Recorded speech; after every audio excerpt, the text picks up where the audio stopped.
And welcome to episode number 16 of the QCast. Couldn't be more excited than to be joined by Chad Murray, the head men's basketball coach at Pacific Lutheran University, coming off a big season this year, building something special with the Lutes. Chad, it's great to talk to you. How are you doing today?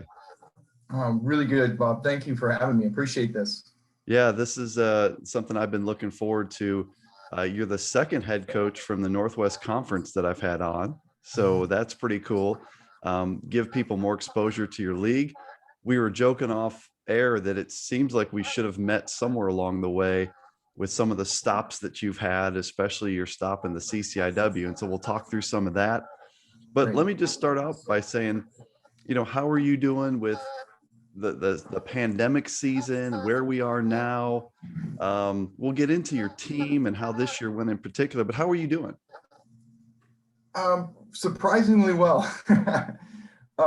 There's a lot of energy here at PLU right now. We just finished up an athletic director search, and we're really excited. I can say now, we've released who we've hired. So Mike Snyder is going to be our new athletic director. He's the AD, or was the AD at Illinois College. So a guy that Steve Schwer, is down there, was working with him. Absolutely. So we were really excited to have Mike join us, and so a lot of excitement in athletics. We just finished off what probably was one of the most challenging, stressful, but most rewarding seasons that I can even think of, due to obvious reasons, the pandemic and everything. But I just feel I'm so supercharged to be here at PLU because they just bet on they threw all the chips to the middle and went all in on having an athletic season, and the kids just were incredible. Our staff was incredible. And then just the leadership of PLU to kind of see it all the way through and to support what we were doing has been incredible. So it seems like your conference really did a nice job of finding ways to make it happen this year. When was it this year, calendar wise, if you recall, when you felt pretty good that there was going to be a season? Do you remember kind of where you were? Yeah, I think when I finally saw a schedule on paper, to where they put dates, times, and okay, this is really going to happen. And I think that was middle of December, I think, maybe even later than that. Sure. So we had been doing workouts from October 1st until, that point. We had to go through reacclimation phase where we couldn't have any contact for a couple weeks. Right. Had small group workouts, and then we finally were able to do 5-on-5, like full, like a real practice, like a week before the holidays. But then they shut the campus down for two weeks. And then, so it's like, okay, so then we'll pick back up on January and kind of start over again. And then we went, and but yeah, the prep for the week leading up to when we played Whitman, it was like, is this going to happen? Is this going to happen? Because it really is a day-by-day thing. Because if you have a kid test positive, or if Whitman has a kid that tests positive, it's done for the week. You're done. Right. It's not going to happen. So it is one of those things where we were testing 3 days a week, and you're kind of like just kind of waiting around, and then, but you got to, like, at some point you have to just dive in and just go with it. And we were, fortunate. We didn't have any positive tests within men's basketball. It's great. Year, and we had very, very few positives just within the department. So it was a boom. Pretty amazing what everyone pulled off this year. I know that there were a lot of cancellations, postponements across Division III, across every level, but just amazing to me that people were able to put together seasons, a good season, Right. It was to the point where when it ended, it was a shame there was no NCAA tournament, because it would have been a really good one. When you look at the teams, including you guys that were in the mix, could have been a great tournament.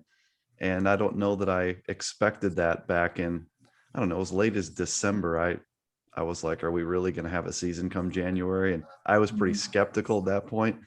So kudos to you, athletic directors across the country, student athletes. Let me just ask you too, Chad, a little bit about kind of the calendar, because most people don't totally understand how a coaching calendar works, but there's not a lot of off days. There's of 365 days a year. First of all, where are we now? So we're recording this on May 18th. Are you done with your class of 2021 high school kids?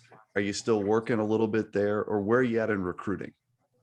So we have 9 commitments right now, and all of them are, well, actually, I'm sorry, 8 are high school freshmen, and then we have 1 transfer who will be still a freshman because of COVID, right? So Right. I think I have the possibility, if you kind of look at it that way, I have a possibility of having 15 freshmen on my roster next year. This year's freshmen are still freshmen, sort of. So that's kind of scary to think about. But this year was interesting. I probably have 5 kids that are just starting their season right now that are committed already. And so like, I'm looking at, oh God, I got to get out and see if I can watch these kids, just for support sake, Right. And my excitement just to see them compete. So that's weird in May. Yeah, it is. Of May that I'm looking to go out and watch high school games. But I think kids this year were very much wanting a commitment from us. Yeah. And we were like, we kind of have to hold off here a little bit. We have to kind of keep our normal count, our normal like time frame in terms of when we were ready to offer a kid. And right. They put quotes just because the Division III offer is worth about as much as the piece of paper it comes on. Right. I still want to abide by that. That is a commitment on our part, and it is my word, and I want to keep to that. And so, it does take us a little while to be able to, to say, hey, yeah, you would, if you come here, you'll be on our roster, those types of things. Where kids were really wanting that early. I think there was so much uncertainty. They just wanted something they could hang their hat on. Right. It was a very different year in that regard, wasn't it? I noticed just in following Twitter and Division III commitments, seemed like there were a lot more early commitments this year. Definitely. For the reason that you're stating. Kind of kids they're not playing their high school season. There's a lot of stress. They're not sure how to get recruited this year. And they were looking to get people to commit to them earlier. Right. And so at this point, you've got, it sounds like a great class. And then at what point, again, getting back to the calendar, when do you start recruiting the high school class of 22? I mean, that's not far away, right? When is that? I would say once those events begin, so dead period for D1 ends on, June 1st? And so all these events are starting to pop up now. And so once those events start up, then we'll shift our focus into 2022 2022. But then it's like, I got to have some time to evaluate, like, what am I looking at? Who do I, what do we need? Those types of things. But I tell you, at our level, because we're non-scholarship, you can paint outside the lines a little bit, in terms of your roster, because what I've found in my 20 years, I can't believe I've been doing this for 20 at this level at D3, is that life happens. And, some kids, they're just going to leave sometimes. They're not going to do the full 4 years. They're going, like, things happen. The writing's on the wall from a playing time standpoint, or they got to get a job, or, it's expensive. It's harder than they thought, those types of things. And then, so you have to account for that. And so sometimes when we go into the summer, I'm really just looking at, okay, is this kid an upgrade from anyone that's on our roster? And then, so that's sort of like how we kind of start off. And then we start to get to know the kid, because I'm a big character, culture, team building guy. We can teach you how we want you to play. Like, if a kid can't play defense, or if he's not showing the fact that he can play any D, I'll teach you how to play defense the way we want you to teach it, or the way we want you to play it. We'll teach you how to, like how to be a team guy on offense and, share the ball and play for each other, all that kind of stuff. But do you have the character? Would you fit in, to on our team? I've been bitten by that, a little bit. And so it's much more, so obviously everybody says, anybody that you talked about recruiting say, oh, it's relationship based, but it truly is. It really is. I mean, Right. But we're in such a unique level. You got to have the character, they got to have the grades, but they got to be able to play a little bit, right? So we want to win games. That's important too, so that goes into it as well. But it truly is a 365-day process, what you're describing, because in a lot of cases, the kids that committed to you late, let's say the kids from March and April and May, there's a chance that you were talking to them last June, July. And Absolutely. So that is a long, and here you are, you just wrapped it up, or you're about to wrap it up. You talked about needing to go out and see some of those guys play in these late season things. And now you're going to start on the class of 22. And then you think through the summer and, oh, wait, now it's time to show back up to campus. The guys are there. Practice starts October 1st, and here we go. So it's pretty amazing. And I don't think everyone has that perspective. I think they view it as, well, these coaches get the summer off. Oh, good night. And that's just not the case. So we'll go events. So like a normal year. Okay. So we're doing spring AAU. Okay. So we're starting on 2022, go into the summer, do the summer events. Then it comes camp. We have camp here. So it becomes like a month or so of, running camps. And then, like you said, maybe in August, my wife is like, when do you have time to do anything? Like go on a vacation, do anything. And I was like, well, I got this, and this. And, so, and it ends up being my wife and daughter go on vacation and I stay home. So it's camp. And then, like you said, back in September, we're going. Right. We're going. They got their preseason weight training. We've got, just the team building type stuff, or, like the stuff before the season starts. And then your season's going, and then that you take that all the way through. It's a lot. It is. Don't understand, for sure. I know that you wouldn't have it any other way, but yeah, it's important for people to understand the process. And let's talk a little bit about the process of building the Lutes and what's going on right now. You just completed your 4th year, albeit a strange season, but you just completed your 4th year. So this is pretty cool. Here's the progression of your records as the head coach at Pacific Lutheran. So in 2017-18, you were 4-21, your first year, 1-15 in the league. 18-19, you were 8-16, 5-11, big improvement. In 19-20, you were 14-12, 10-6, big improvement. And the season that you just finished, obviously a shortened season where all the games were conference games, you were 7-3, 3rd place in the league. You were making some national waves there for a while, and did make national waves this year. That's quite a progression in 4 years. How do you feel about the development of the program and where you are versus where you thought you wanted to be when you walked in the door?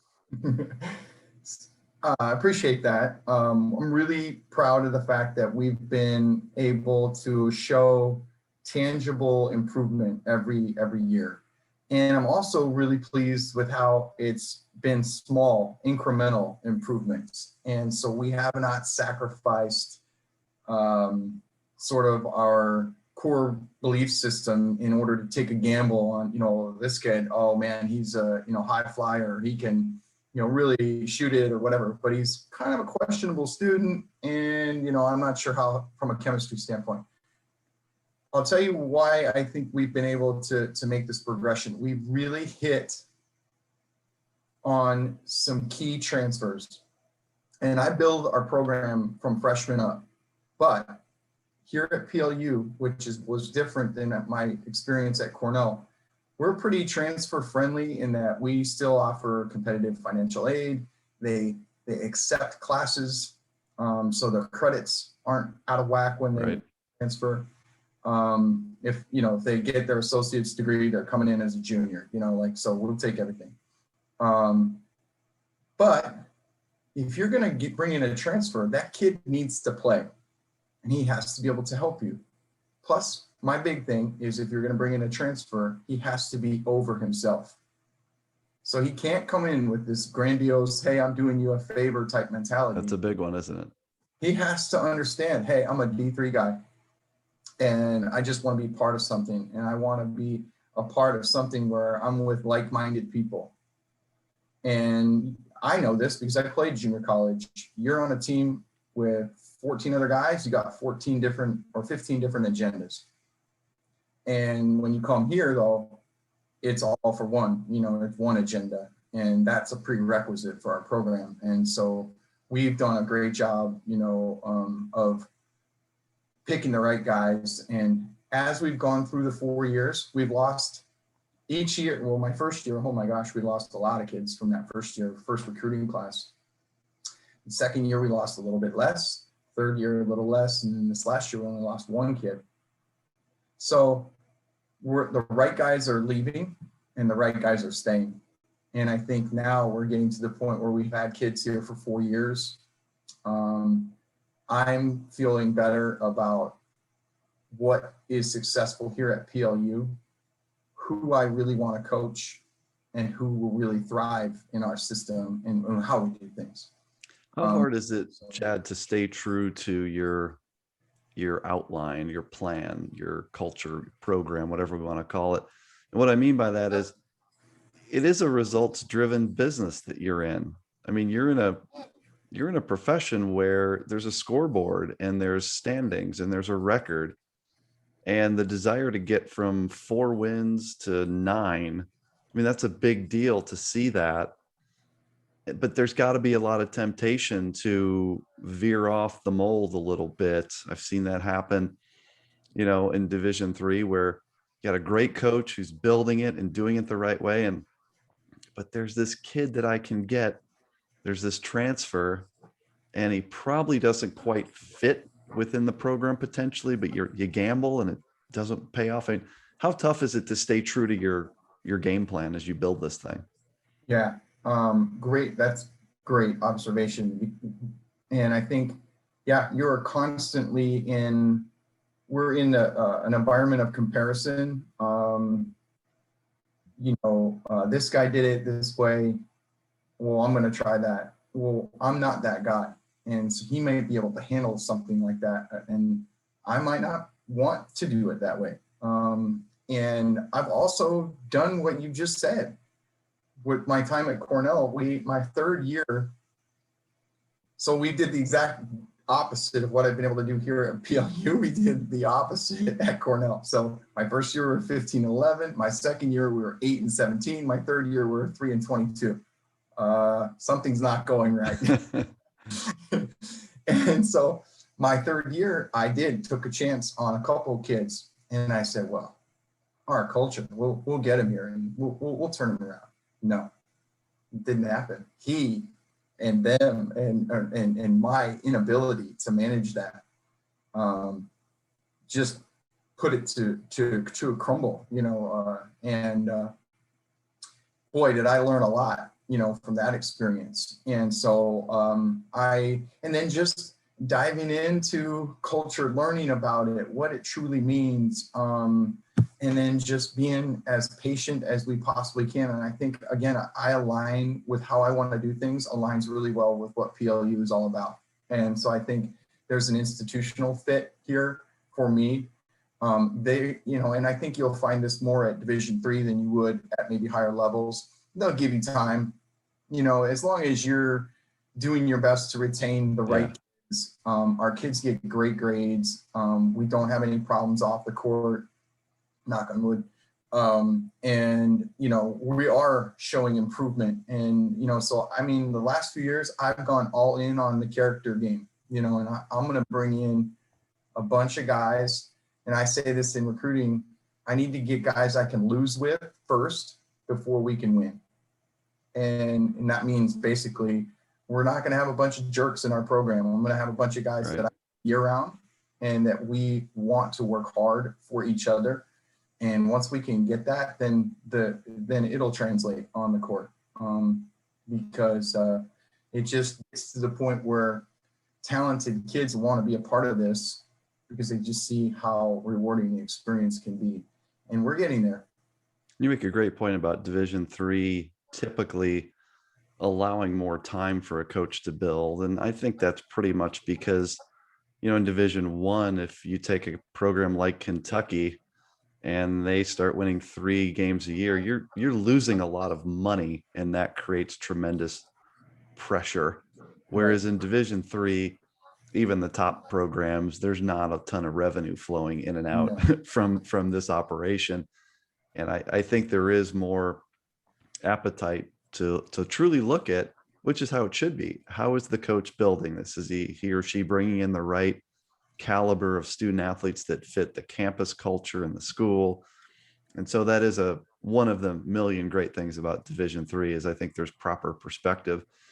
Chad, also talk about that comment you made about transfers. I've seen this go both ways, in following my alma mater, Illinois Wesleyan, where you bring in a transfer comes in, thinks that they're going to be the best player, and they're not. And then there's a good example, like currently the Titans have Keandre Schumacher, who transferred in from Winthrop.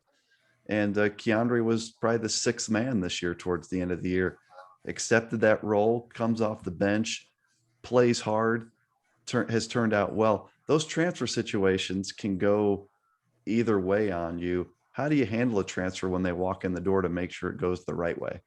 Yeah, well, I'll go back to just the recruiting process. You have to have some really big, in-depth conversations and find out who they truly are, what their goals are, and how PLU can help them accomplish whatever goal they have set.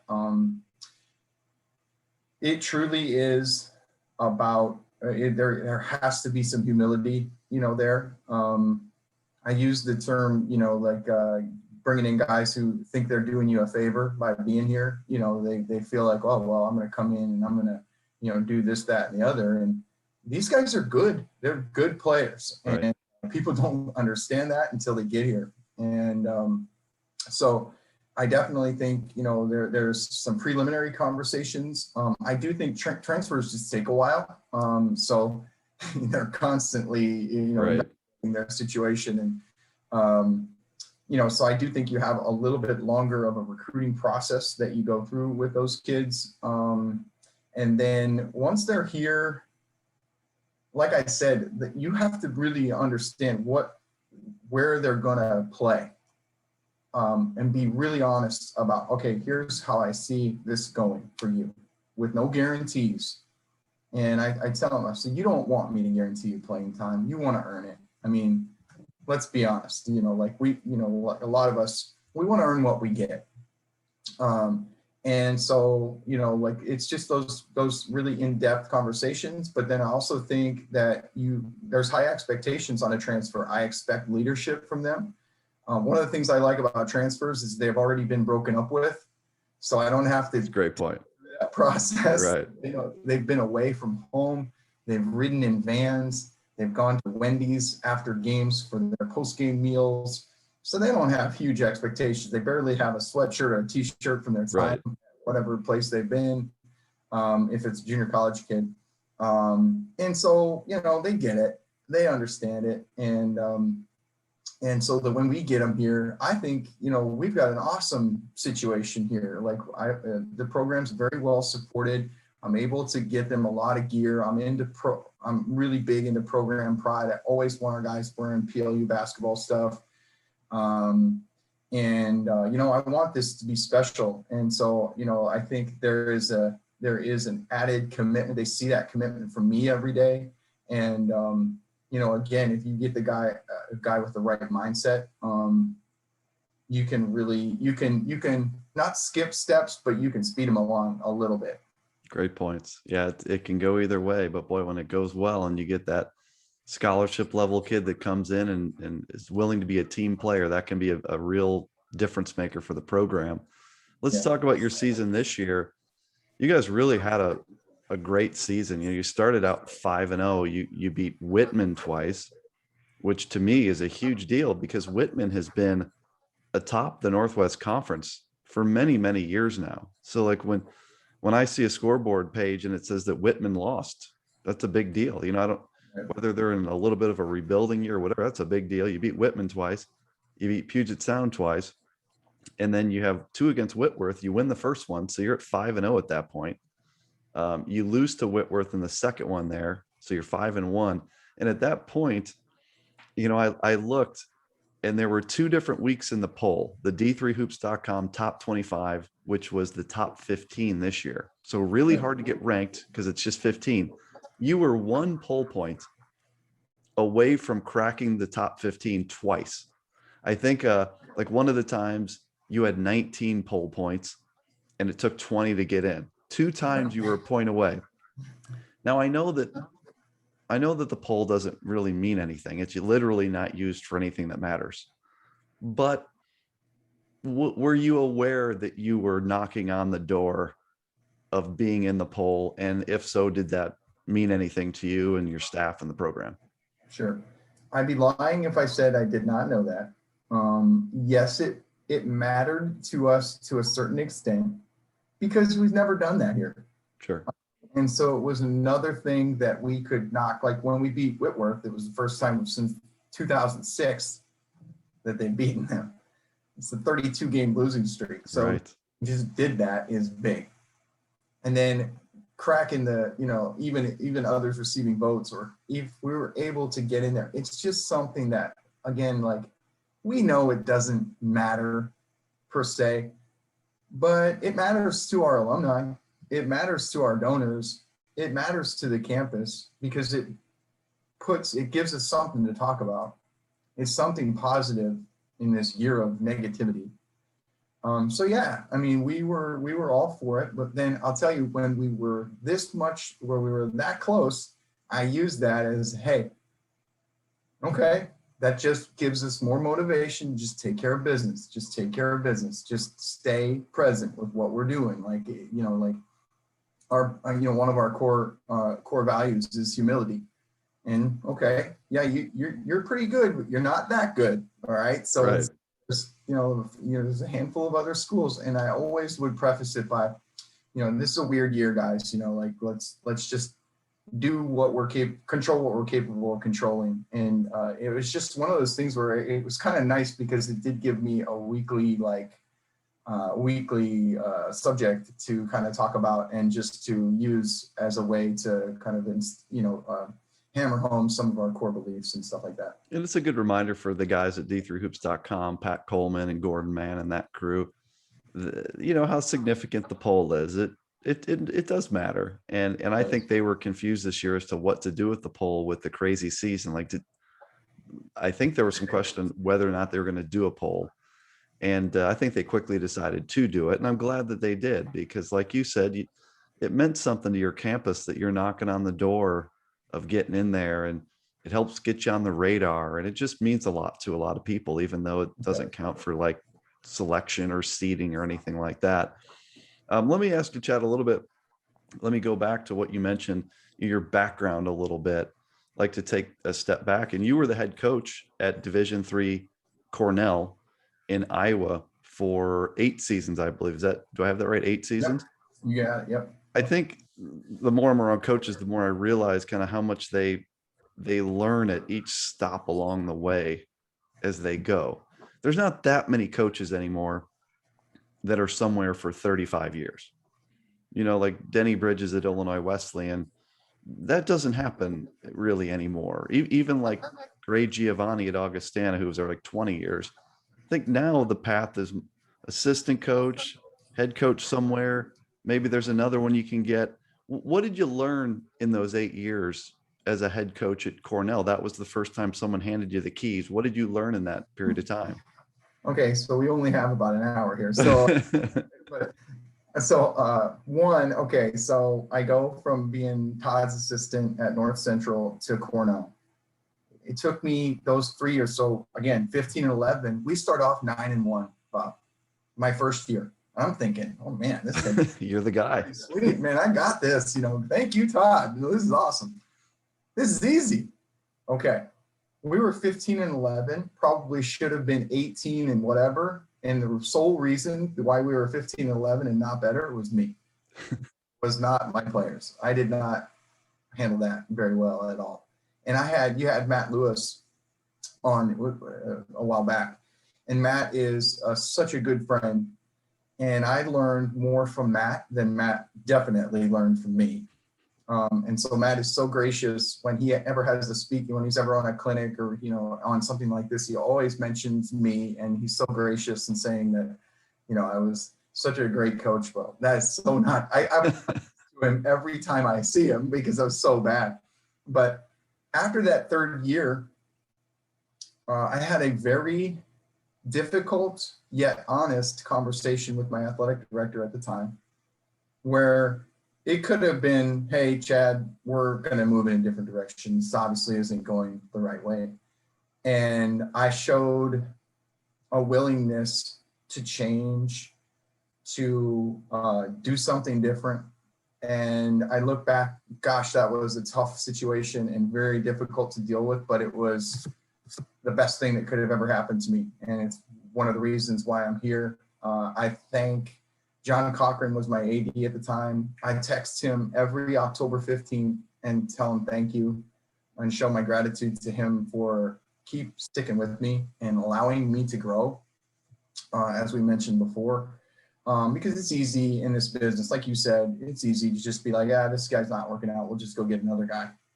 And he was so willing to allow me to figure some stuff out. What a season of growth during that off season for me. So I learned that I didn't know anything about being a head coach and how difficult it was. I see Todd doing it, and it's like, okay, well, I'll just do it the way Todd does it.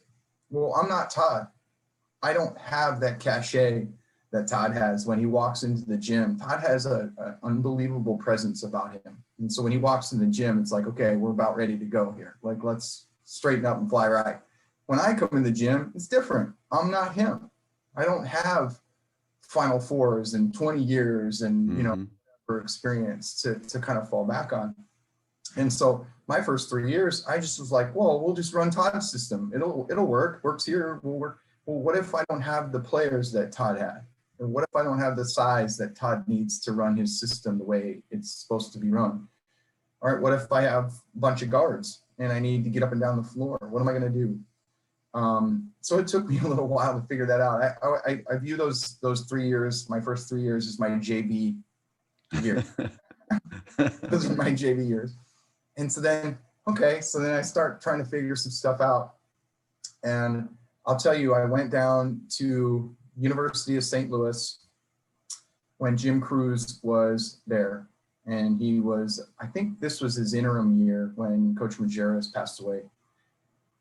And I'm watching him. I had some previous dealings with him. I applied to be an assistant for him when he was at Army twice and didn't get the job, but I still had a really good relationship with him. Really liked him a lot. So he invited me down to just watch a couple days of practice. And I'm sitting there watching his practice. They're not yelling and screaming. They're not berating kids. And I think all D1 coaches, MF the kids to death. Right. And some do and some don't. And I noticed that Jim Cruz doesn't do that. All he talked about the whole practice was being a great teammate, be a great teammate, be a great teammate. And he equated that to things on the basketball court. And so my first 3 years all about winning, and I got to prove to these guys that I know what I'm talking about. And all win, that's all that matters. And here's this guy, and all he's talking about is being a great teammate and how that's all that matters. And 10 years from now, you're not going to even remember how many games you won or how many points you scored, but you'll remember how you were treated by each other, and you want to be the best teammate. You don't necessarily need to be the best player. You want to be the best teammate. So I'm sitting there and I kind of had an aha moment where I'm like, wow, this is what I could run our program. Could be the basis of our program. And it all just kind of goes from there. And so my whole thing was, regardless of whether we win 8 games, 15 games, 3 games, 10 games, how can I make sure that these guys have a great experience? By being a great teammate, by focusing on that. And so that's what I decided to do. And I just was like, okay, how do I define this? And then how do we, I just kind of rolled with it. And you make tweaks along the way. And, you cater to your audience basically with your roster and things like that. But it got to the point where after seasons, I'd have to apologize to kids for how I treated them because they weren't fitting my timeline or they weren't living up to whatever expectations that I had.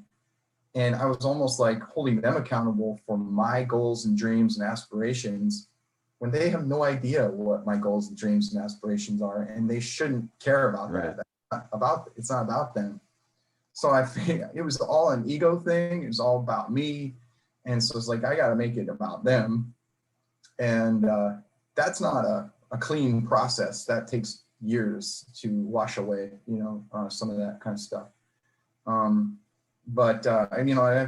I've taken dips along the way. Like my first year here at PLU, oh man, that was a challenge, real challenge. And it was one of those things where you said, gosh, I don't want to ever, I had a 3-22 season at Cornell. I don't want to have to do that again. Well, I did, and I had to go through that. And it is one of those things where, all right, how can we just get better right away? And I was like, no, I need to just do this the right way. I need to just, even if we won 5 games the next year, it's still an improvement. It's still something that you can hang your hat on. Like, we're still moving in the right direction. And you just got to stay true to what is really important. And yes, we can be about winning, but if you define winning with what's important now, that's how we kind of try to do it. What was important now when I first got to PLU was building this thing the right way and not trying to make the same mistakes that I made at Cornell. And you mentioned coaching under Todd Raridon, who has been the head coach at North Central in the CCIW for a long time now, since 2004. Before that, he was the head coach at Nebraska Wesleyan, a guy that's coached in the national championship game. His resume is incredible. I want to ask about Todd Raridon because I think he's one of the real underrated coaches in Division III. As someone that follows an opposing team, I mean, I can't think of another game I worry about more than having to face Coach Raridon's team, because it seems like he always gets the most out of his team. I think most years there's other teams in the league that have more talent, 1 to 10 or whatever, but he's always in the mix. I think his X's and O's, even though I'm not there in practice and I can't prove it, but they seem like they're off the charts. Talk, if you would, about kind of Todd Raridon as a coach and a mentor. Yeah. Okay. So I went with Todd when he first got the job at North Central, and I owe Todd my whole coaching career. He got me started. I worked for him for a year at Nebraska Wesleyan as his part-time JV coach. And then I went away for 2 years to Vassar as my first full-time position. And then when he got the job at North Central, I was able to go with him. So I was there with him for his first 5 years at North Central. 2004 to 2009, I believe. Yeah. And so, okay, so you mentioned his X's and O's. He's brilliant, when it comes to skewering a defense. And so whatever adjustment, there's always an adjustment to be made based on how they're guarding. He would always talk about, okay, they take this away, we're going to get this. We would run our stuff ad nauseum in practice. I mean, it takes a lot to be able to execute at that level. Well, he dedicates a ton to practice, on offense. However, while we did not work a ton on defense, there was an expectation, and there's where I go back to his presence and his just way that you better play defense the way he wants you to play it, or you're not going to play, or he will get into you about it and, coach you up on it, Right. Defense is about effort. It was not strictly, like we weren't breaking down technique a ton, on defense. It was like, you just need to play it and you need to do it. You need to do it the way we want you to do it, and, play with a ton of effort on the defensive end. But from an offensive standpoint, it was, we were just doing our stuff over and over and over and over and over again. Todd is very much behind this, in the shadows, does not like the spotlight on him. Just wants to put his head down, do his work, watch film, put a game plan together, go to practice, go recruiting, go home, like rinse, repeat, very much into routine. But yeah, like when practice started is when he walked in the gym. And so you better be ready to go, or otherwise, you'll hear about it. And you guys had an incredible run at North Central during that period of time that you were with him. And then he's continued to have that because Right. North Central was really great. Like when I was in school, like 1990-ish, 89-ish, 90, they had a great team. But I think they were just kind of middle of the road for a long time. And they had some coaching changes. And then Todd comes in. And I guess the period of time I remember the most, the battles between like Scott Trost's Illinois Yeah. Wesleyan teams. So Douchis, Emilianovich, Freeman, the Joneses, Schweer, that group. And then you guys had like Anthony Simmons and Daniel Walton and Ray Vicario and Adam Tysing and all these guys. And there were some, in fact, I remember the Titans came back from California trip 11-0, ranked number 1 in the country. They opened the season at home at the Shirk Center. That's one you're looking at the schedule and you're like, well, we're going to win a home game. And you guys beat the Titans, first loss of the year. And I remember after that game just thinking, what an amazing job that he did, that your staff did, because the Titans had a million weapons and it wasn't easy to stop them. I mean, big games. Todd, it just seems like, is really good in big games. That stretch of years where you had the Anthony Simmons group, that must have been awfully fun to be an assistant along for the ride there. Blast. I look back on my 5 years in the CCIW and at North Central with so much pride, and I miss the atmospheres at each gym. I miss the intensity, the rivalries. Man, and I went a few days ago. I wanted to make sure that I could remember, because I knew we were going to talk, a little bit about this, and remember names and the Freemans, the Jones twins, Keelan Emilianovich and Douchis. I'm going to give you something really funny about Todd. So we're doing scouting. Okay, we do scouting reports and stuff, and everything. Todd, first of all, we never did a paper scout. It was all verbal. Okay. And he was famous for butchering names. So you got Emilianovich, Douchis, which you look at it and you're like, I don't know what to say. So he's going through the scout and he just butchers the names. And we're, again, Todd, business, like, don't be laughing, like you better, and it's me and another part-time assistant, we're just trying to hold back our laughter. And some of the guys, they're just laughing at how bad he's just killing these guys' names. But I kind of feel like he did it on purpose. He would diminish, hey guys, they're just everyday Right. guys. I don't know their name. Right. Yeah, I don't even know their name. Sometimes we refer to them by their number. Never by, and if he did do it by a name, he'd butcher the name. And but anyway, yeah, Anthony Simmons, unbelievable freak of an athlete. One of the most sensitive, great kids I've ever had. I had an awesome relationship with him. He was sort of my guy. I was in charge of Anthony, sort of, when Anthony was with us, to make sure that he was doing everything he was supposed to be doing. And, we really grew, in our relationship because of that. And then like Dan Walton, just self-made, great. Yeah. Great player. Just awesome, great, unbelievable student, great high character. Adam Krumtinger, another great, Right. great player. I was there. Chris Drennan was my first big recruit, when I was there. Yeah. Got to be with Chris for 4 years, another unbelievable player. I'm really proud of, what he was able to do there.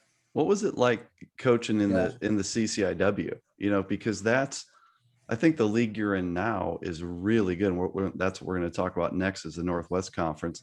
CCIW, boy, you got to see up close how physical a league that is, Right. how competitive, the fact that the winner of the league can easily go to the Final Four. Heck, the third place team can go to the Final Four. It happens all the time. What was the CCIW like in terms of, what did you learn from coaching in the league?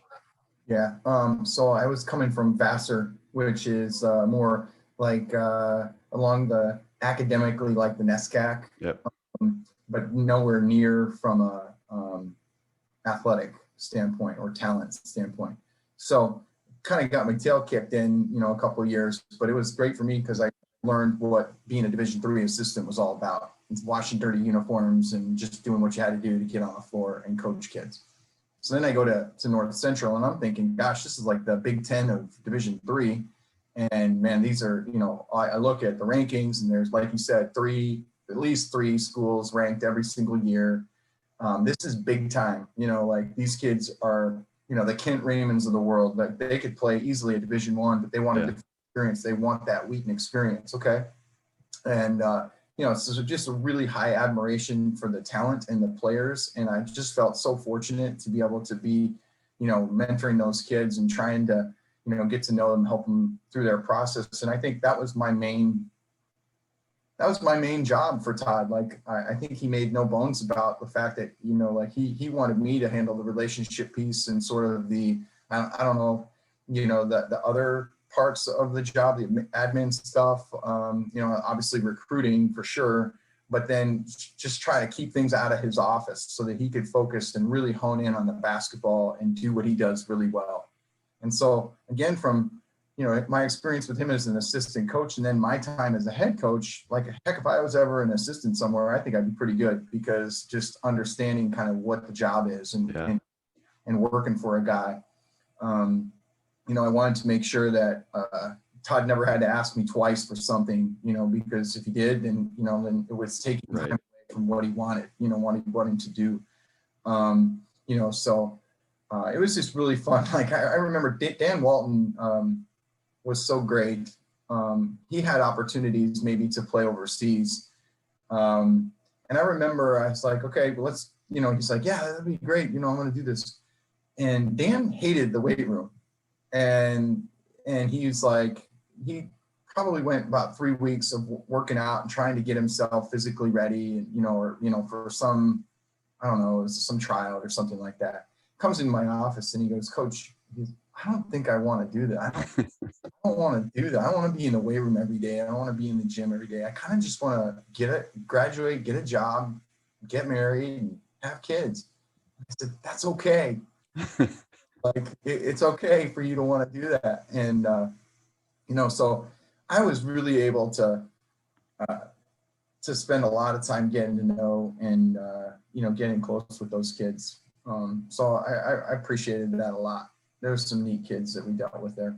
Last question about Todd and North Central. You know Matt Lewis and Todd Raridon. They played an unbelievable game in round 2 in 2020 or 2019-20, right before everything got shut down. And I'm sure you saw that play that they drew up to win the game. You're talking about an Oshkosh team that had won the national championship the year before, had most of that team back, smart kids, well coached.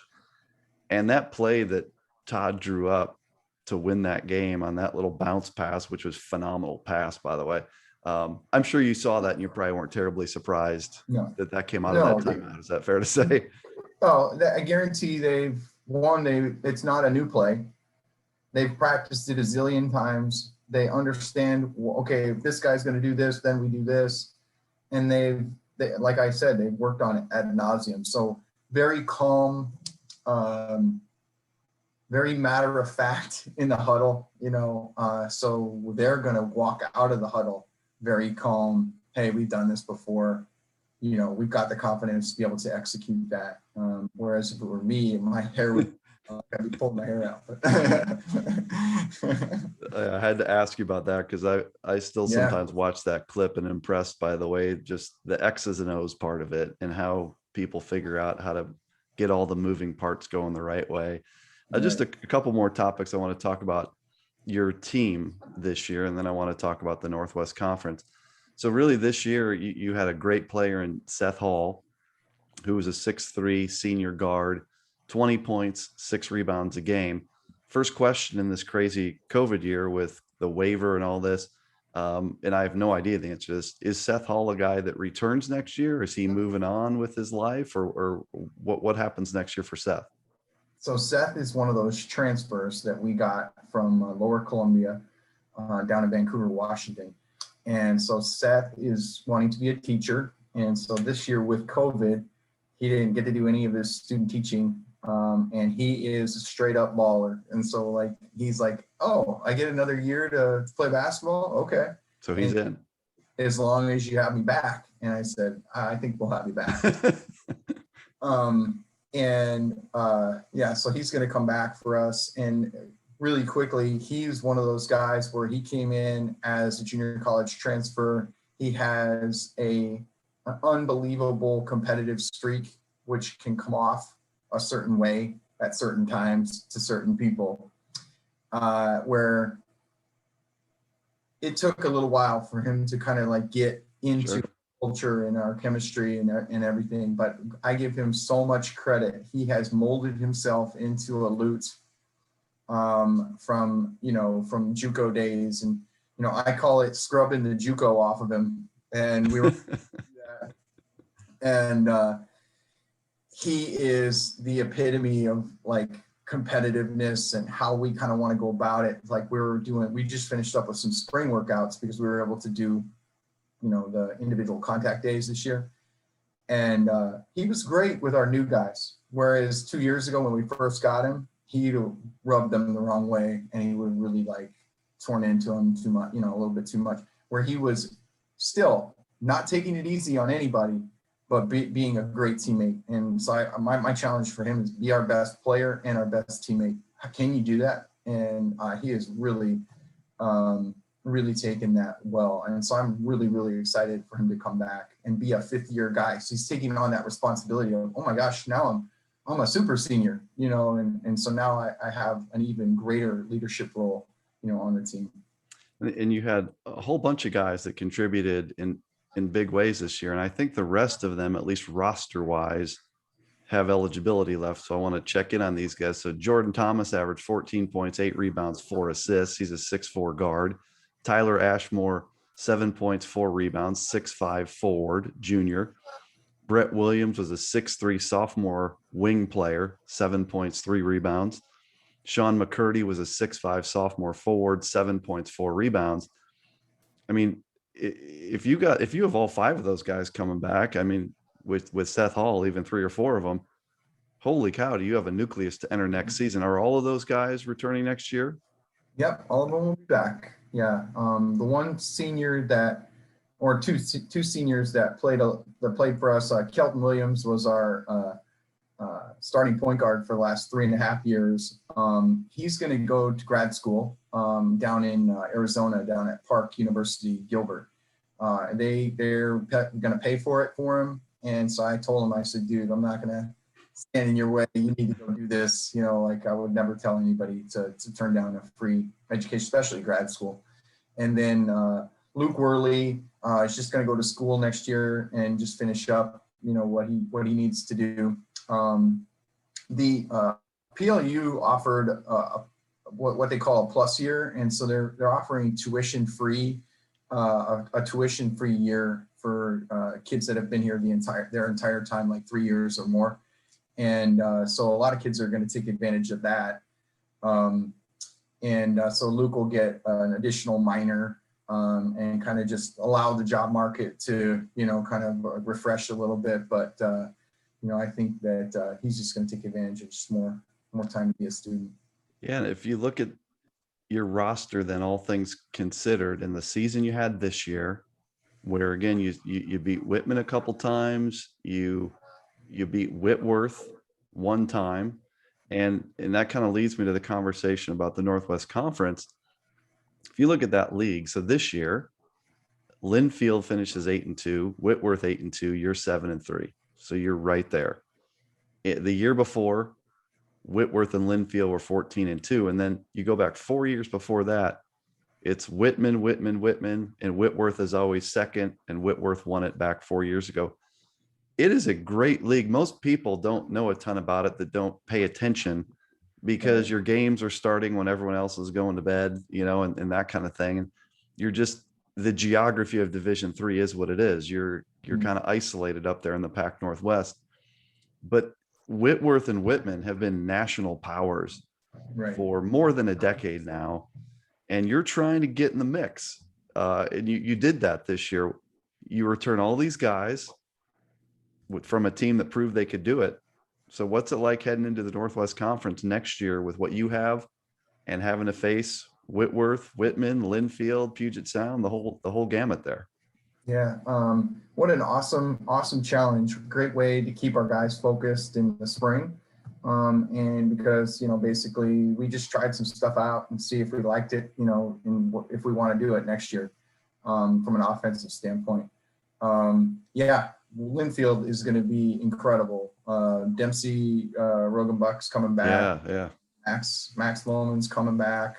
Shannon Rosenberg does an incredible job with those guys. He actually, from a blueprint standpoint and how you build a program, what he's done at Linfield, when he first got there, they're sort of like where we were at PLU, not a great history. And he has just gotten incrementally better every single year. Yeah, along the way, you got to get a Dempsey Rogenbuck. You got to get, a couple of those kids that can really play, that are higher than, talent-wise, they're higher than maybe a standard D3 player, but they just, again, for whatever reason, they end up, at a Division III school.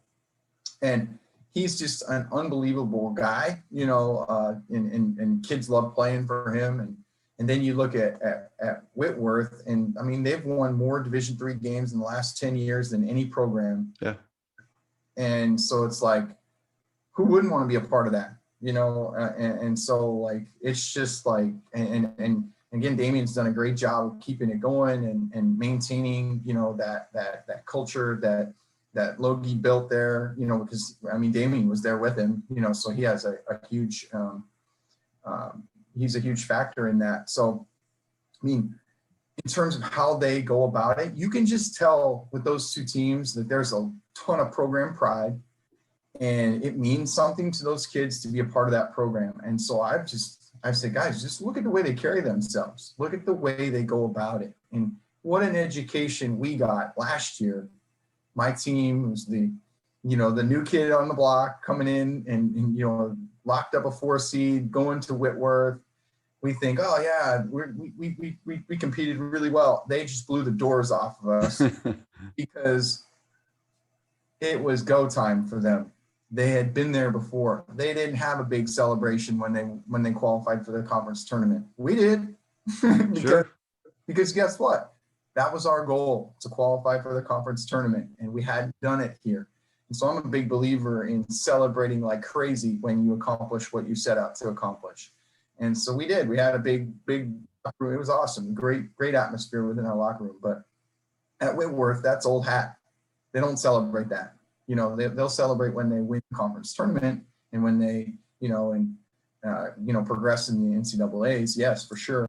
And we want to get to that point. And so those are two programs that I study, I feel like I'm pretty observant, and I just study kind of how they go about doing things. And you better believe that, like some of the things that that are tough to stop, like Linfield runs some seriously good offense. And so we're putting some of that, like, why don't we just do that? So we've incorporated some of what they do because it's so hard to guard. And so we're like, hey, you can't beat them, join them, in terms of things. But similarly, again, like way, Whitworth, what their stuff from an offensive standpoint, I'm pretty set from a defensive standpoint of what we do. I'm a Midwest guy, so we're a pack line team, and we make no bones about that. But from just overall program management and just the way kind of they do things, those two programs have been awesome in terms of just following a blueprint. And as we start to wrap it up, just a final question on my end, and then I'll kick it to you for any final thoughts you have for the folks tuning in. I mean, what's the next step here, Chad, as you think about where you've got your program after 4 years? And you mentioned you had a goal to get to the conference tournament. You did. Whether it's a goal about a record or a level, I mean, what's the next step for the Lutz program at this point? Sure. So one of the things I learned about last year is once you set a goal, if you hit the goal, then you have a tendency to take a deep breath and be like, well, we accomplished our goal. And we, like I said, got punched in the mouth when we went to Whitworth, because that was sort of like on house money. And so I'm a huge leadership podcast culture, guy. And I was listening to someone talk about just not putting outcome goals out there and be much more process oriented. And that's a constant struggle when we are in this, athletics realm. But to be much more process related in terms of just being and just trying to accomplish what is our best on a day-to-day basis, and really, like, what if we set the goal of, hey, we want to get to the finals of the conference tournament this year, or we want to make it to the first round of the NCAAs. Well, what if a couple of our guys get hurt? Are we failures if we don't do it? Or what if something else happens, like COVID hits, right? And we have something comes up beyond our control. So I don't know if we're gonna really try to define it that way. I just feel like we want to I would love it if, I guess top half of the league every year. Like I just want to be a mainstay. Like in this league, it's been Whitman and Whitworth every single year, right? And so my whole thing is, okay, why can't it be Whitman, Whitworth, PLU? Or right now it's Linfield, Whitworth, PLU. Right. Every year. And then those other guys, they can fight for fourth. Like whatever. So from a I guess it's consistency. I think that's what every great program, the step that they've made, right, is they get in that top four every year. You get yourself there. Every now and then you win it. Every now and then you win the conference tournament. Every now and then you get into the NCAA tournament. But I think you're right that it's getting in the competitive contention in that top 3 or 4 of the league on a consistent basis. That's probably the point where that you've got the program where you want it, right? Right, for sure. Yeah. Well, Chad, this has been awesome to do this. And again, it's kind of funny that we had never met somewhere along the way with as many opportunities as we had to bump into each other. Really impressed with what you're doing there at Pacific Lutheran. And it was fun to watch you guys play this year. And, as a voter, I take that pretty seriously and end up watching a lot of games, and had a chance to watch you guys several times. And hey, I was one of those voters. I was in on you early. So, and it was fun to watch you guys. I'm going to kick it to you just for final thoughts for all the folks that are tuning in to QCast episode 16 here. Thank you for having me. This is awesome. I think and I love the fact that you're so passionate about Division III. I think it's this level is so pure. It's for the love of it. We do it because we just love basketball, and we love being mentors to kids, and we just want to make impact. And I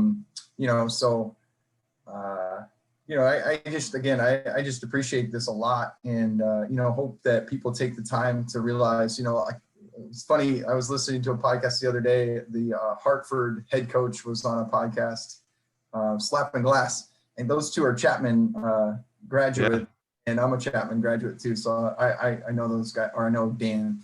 I don't know Pat, but anyway, he's talking about this dreadful Division III, D1 to D3, and it's like, gosh, it's not that bad. Geez, right.